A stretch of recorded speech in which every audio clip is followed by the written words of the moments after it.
और ये जो उन्हें बढ़त प्राप्त हुई है, ये जो प्रचंड बहुमत उन्हें मिला है, ये खरीदा गया हुआ प्रचंड बहुमत है। ये आंकड़ा याद रखिएगा और एनडीए वालों से पूछिएगा। 40,000 करोड़ रुपए खर्च करके ये बहुमत प्राप्त किया है। नमस्कार, मैं सिब और आप देख रहे हैं आर्यन खबर। देखिए, 2025 बिहार विधानसभा चुनाव अब समाप्त हो चुके हैं। वहीं एनडीए को पूर्ण बहुमत मिला है।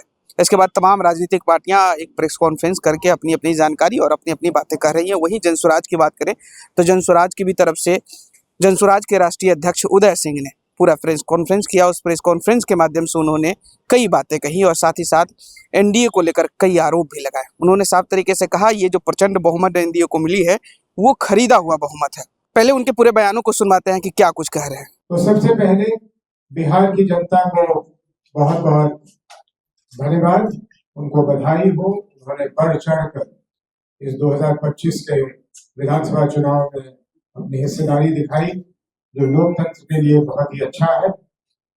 उसके बाद एनडीए को प्रचंड बहुमत पाने के लिए बहुत बहुत धन्यवाद और आने वाले दिनों के लिए उनको बहुत बहुत शुभकामनाएं।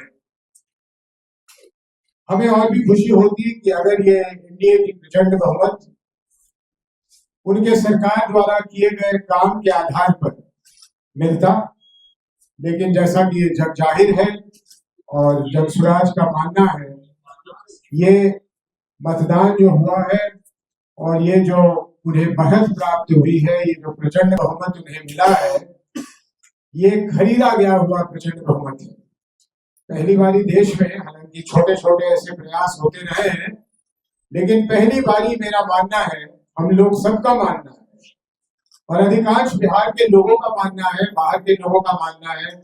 आप तमाम अखबार के अगर एडिटोरियल्स पढ़िए तो आपको पता लगेगा कि 21 जून के बाद इस सरकार ने चुनाव के होते होते तक करीब करीब 40,000 करोड़ रुपए, ये आंकड़ा याद रखिएगा और एनडीए वालों से पूछिएगा, 40,000 करोड़ रुपए खर्च करके ये बहुमत प्राप्त किया है। और जनता के पैसे से जनता की वोट खरीदी गई और बिहार के भविष्य को बेचा गया। ये जो पैसे खर्च हुए हैं, इसको वहन करने की शक्ति बिहार के अर्थव्यवस्था में नहीं है और इस कारण जहां आवश्यक खर्च करने थे सरकार के पास, अब राशि नहीं बचेगी, न शिक्षा को सुधारने के लिए, न स्वास्थ्य को सुधारने के लिए, न यहाँ पे इंफ्रास्ट्रक्चर बनाने के लिए। पलायन रोकने की बात तो खैर ये ऐसे ही कर रहे थे जनसुराज के कारण, लेकिन बिहार के अर्थव्यवस्था की जो इन्होंने स्थिति कर दी है यहाँ तक, और इसका मेरे पास अभी क्योंकि कागज नहीं आया है, मैं इस पे बहुत नहीं बोलूंगा, लेकिन मैंने सुना है कि विश्व बैंक से जो इन्हें किसी प्रोजेक्ट के लिए कर्ज मिला, उसके भी 14,000 करोड़ रुपए इन्होंने ये कैश ट्रांसफर पे लगा। तो इस हालत में बिहार की जनता, जो सब लोग जानते हैं, मजबूरी में रहती है, गरीबी में रहती है, उसके लिए इतना बड़ा जो पैसा मिला तो उसको लगा कि ये वरदान है और इस कारण से मेरे समझ से, जनसुराज की समझ से और सोचने वाले लोगों के समझ से प्रचंड बहुमत का यही कारण है।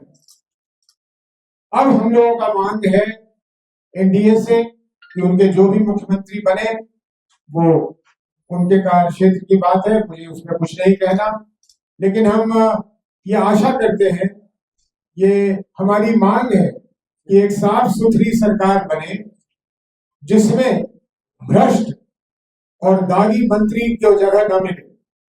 जो पिछला कैबिनेट था या अभी भी चल रहा है, शायद उन्होंने इस्तीफा नहीं दिया है, उसमें जिस तरह के लोग थे उस तरह के दागी लोग ना हो और बिहार की चिंता करके, जो आदरणीय प्रधानमंत्री जी और नीतीश जी ने कई बार दोहराया, उन्होंने करीब करीब वही बातें दोहराई जिसको शुरू जनसुराज ने किया, जिसमें जनसुराज अड़िग है। शायद प्रधानमंत्री जी ने कहीं पलायन की भी बात की कि पलायन के लिए वो कुछ करेंगे, कुछ फैक्ट्री लगाने की बात की है। इन सारी चीजों को उन्हें तत्परता से करनी चाहिए। जनसुराज की पूरी निगाह उन चीजों पे लगी रहेगी जहां तक जन स्वराज का सवाल है, जिस संकल्प के साथ, जिस दृढ़ता के साथ हम शुरू हुए थे 1 साल 1 महीने पहले एक पार्टी के रूप में, वो दृढ़ता, वो संकल्प बिहार के लोगों को उसी तरह दिखेगा, बिना किसी परिवर्तन के। और हम जिस तरह से सरकार की नाकामियों को और सरकार के भ्रष्टाचारों को उजागर करते रहे हैं, भ्रष्टाचारियों को, वो हमारा सिलसिला वैसे ही चलता रहेगा, अनवरत चलता रहेगा। तो जैसा कि आपने साफ तरीके से उदय सिंह के पूरे बयानों को सुना, वो कहते हुए नजर आ रहे हैं कि एनडीए को जो प्रचंड बहुमत मिला है वो 10,000 रुपए में खरीदा हुआ बहुमत है। साथ ही साथ उन्होंने वोट चोरी को लेकर भी नकारा। उन्होंने कहा कि जिस तरीके से SIR जो आया था बिहार में वो सही था, वोट चोरी नहीं हुई है। और साथ ही एक बात उन्होंने और कही कि राजद के डर से जो एनडीए को प्रचंड बहुमत मिला है, वो राजद के डर से उन्हें प्रचंड बहुमत मिला है। अब देखिए आने वाले समय में किस तरीके की सरकार गठन होती है। फिलहाल इस खबर में इतना ही। इस वीडियो की प्रतिक्रिया आप हमें कमेंट के माध्यम से जरूर बताइएगा और ऐसे ही तमाम खबरों से जुड़े रहने के लिए देखते रहें आर्यन खबर। फिलहाल के लिए बहुत बहुत शुक्रिया। नमस्कार।